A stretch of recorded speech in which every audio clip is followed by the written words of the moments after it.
just want to share with you guys. This is the second day where I purchased these fishes. The brown tang. Her name is Beba, and that's Lulu.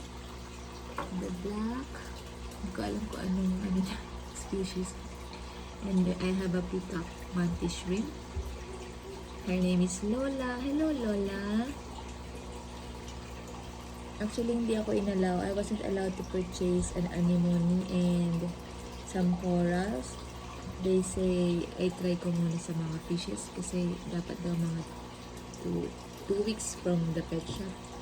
And dun sa customer, sabi niya 3 months daw before I can have anemones and corals. So, trial and error. But they had me purchase these worms. Ano bang tawag dito? I forgot anong worm yun. Tube worm.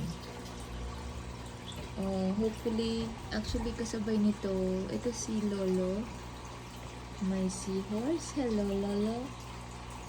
Look at her his eyelash. I don't know how to identify kung babae or lalaki siya. Pero yung pilik mata niya, diba? It's so nice. I can see it from the side. Can you see it too? And her eyes. Lagi siya naka-stoop down. And she likes this yellow. Like, nabili ko sa pet shop last time. Also, when I purchased, yung choco starfish ko ko, parang naputol yung niya. Tapos parang napupunot siya. Hindi ko alam kung ano nangyayari sa kanya. Actually, Lola is very nice. Natakot ako kasi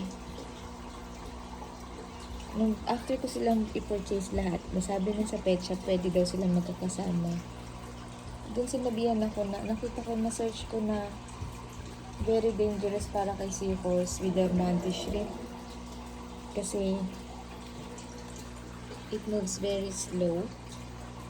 So, kapag nilapitan siya ng mantis shrimp at pag sinapak-sapak siya wala na. Bugbog na lang. Unlike sa starfish. Actually, pwede itong mga fish nito kasi mabilis sila. Kumbaga, mabilis yung kanilang reflex. Mabilis tumakbo. Lumangoy. Away from her. Actually, inilaan ko lang kung girl ba siya or boy, but I think she's a she. So, si starfish daw okay lang kasi masyado siyang malambot, so hindi siya masyadong walang damages masyado si mantis shrimp sa kanya. But I don't know what happened to her. Look po. Putol. And then yung parang nahihiwa yung kanyang nag-split yung kanyang legs.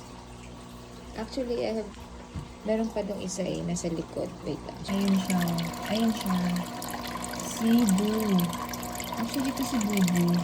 Brown tang din siya. Pinurchase ko siya kasi ang sweet nilang dalawa. Alam mo, nag-iikot-ikot sila. Like how the blue or brown tang. Blue tang ba sila sa kanya? Brown tang na sila. Brown tang or Japanese tang. Correct me if I'm wrong.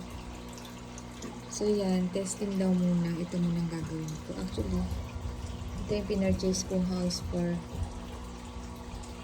Lola. But she preferred here. Napulot ko to sa dagat before. Nilagay ko sa mga turtles ko. And then, I transferred it here. Kasi parang to prepare nga in preparation for the anemones that I will purchase soon. I don't know. Sabi nila I have to clear the water first. I think my water is clear na. So, this is the second day. Ayun. So, guys, yun lang. See you. Hope na maging okay silang lahat. So, bye!